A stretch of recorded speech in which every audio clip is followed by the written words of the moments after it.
What's good, King Gonda? Yes, your boy, O'Shea Duke Jackson. Back at it again with another episode of The Celebrity Junk, the pro-black version. Guys, I want you to imagine that you have worked hard all of your life, which I know many of you brothers have.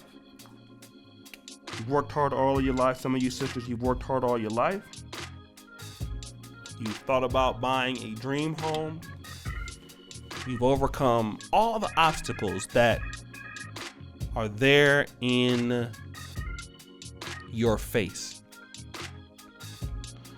But yet and still, after achieving that, you move into the neighborhood only for somebody to challenge you about moving into the home that you paid for because you are black.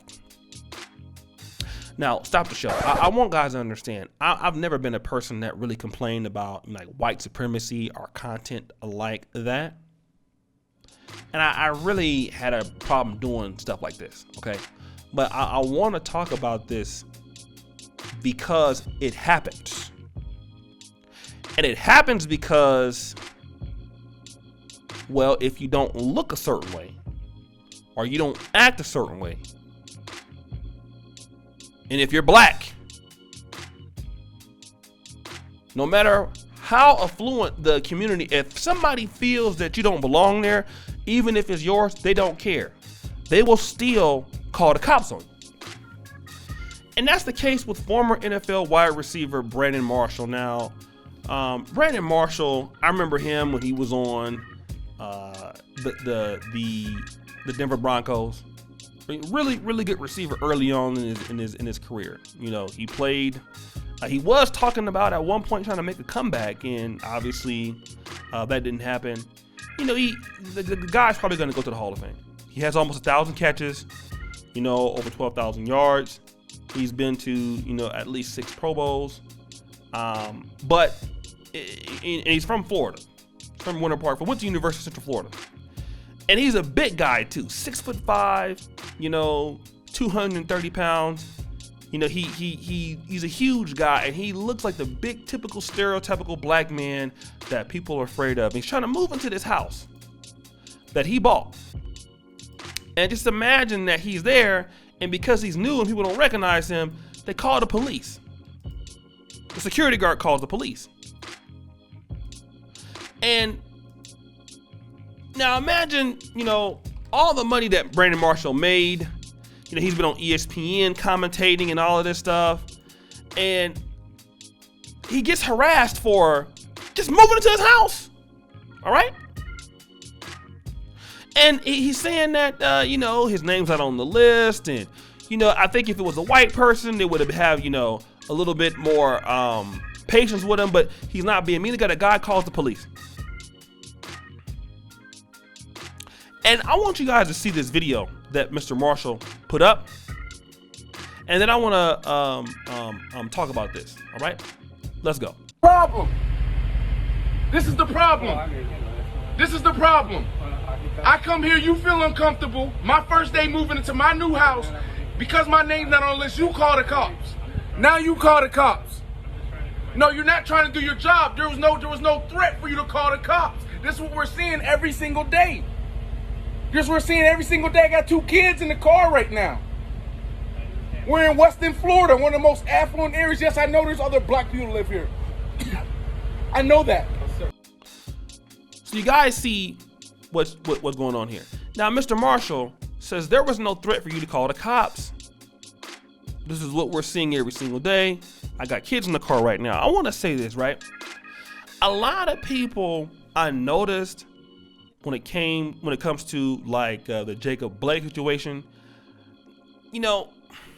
what I hear is Jacob Blake's a criminal. He's he's this and he's that, he's what, all of that, right? And this is the reason why he has the issues that he's having. He's a criminal. Bad things happen to criminals, right? That's the argument. Well, did Brandon Marshall deserve to have the cops called on him? You see?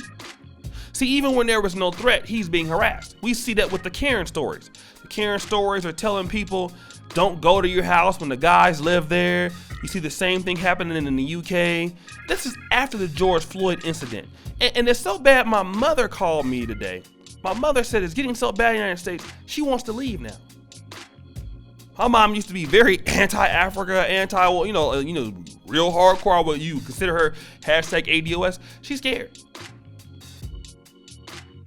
because it's getting so out of hand in the United States. And I will tell black people that if you have made it in the United States and you have done everything right, law-abiding citizen, and this will be the thanks that you can get. All because somebody feels that you don't belong over there. And this is what I try to tell you on this channel. We gotta stop trying to develop and live by them. The more that I'm doing the content, the more I'm growing into, I will call a person who believes in separation. Not for racism's sake, not that I hate other groups' sake. I believe now, like Elijah Muhammad said, the best place for black people is by themselves. Because see, we having too many problems trying to be next to Europeans. And with the greater society, we having a lot of problems. And see, until black people understand that your children are going to be taught differently, until you have schools and you have homes and you have communities that you own and you live, you're going to have these problems. See, you need to be able to develop stuff for you. That's the thing I like about the continent of Africa. Everybody's black. You see, we have to be able to develop things for ourselves so that our kids don't go through this. And see, if you're a person that just don't bother you, then I'm not talking to you. But if you're a person that feels like this, you can't feel like this and then go back and go for it. You have to do something about it. And if you can't get there yet, you gotta be willing to work on getting there. Black people need to have their own stuff. Cause see, a black security guard not gonna do that. And it's unacceptable. There are other ways to manage that situation. You know, as Brandon Marshall, sir, I don't see your name on the list. Let me call somebody.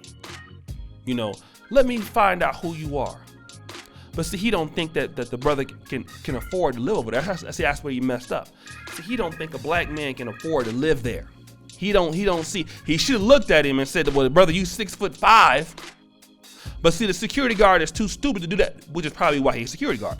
See, if he was thinking this is a 6'5", 200 and something pound man, well, maybe he must do this, or maybe he might do that. See, he's not even thinking about that.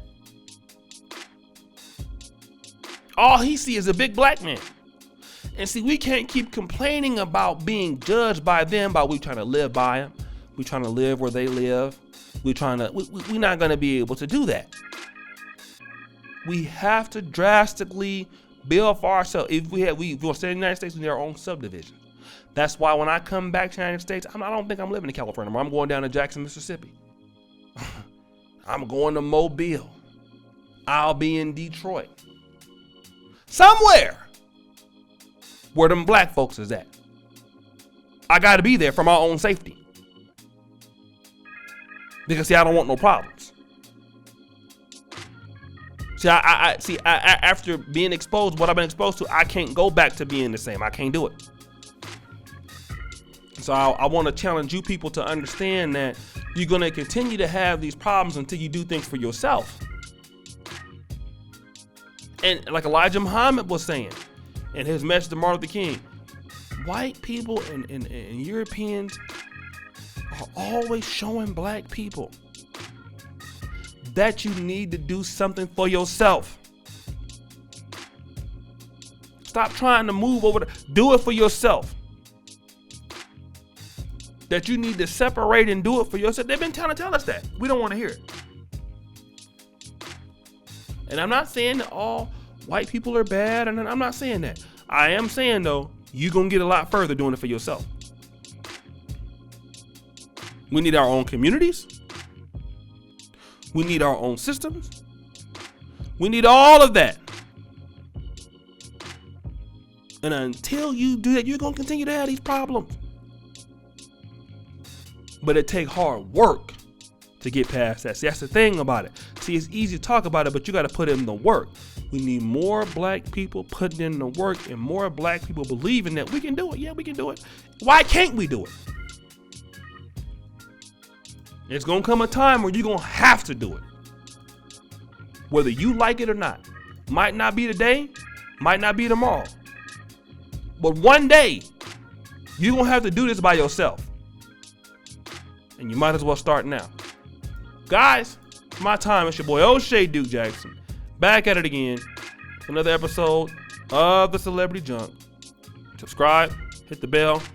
I really appreciate all of you here on the King Ghana channel. Check out all the content there. Really appreciate you. And as you know, keep it real. King Ghana forever. I'm out.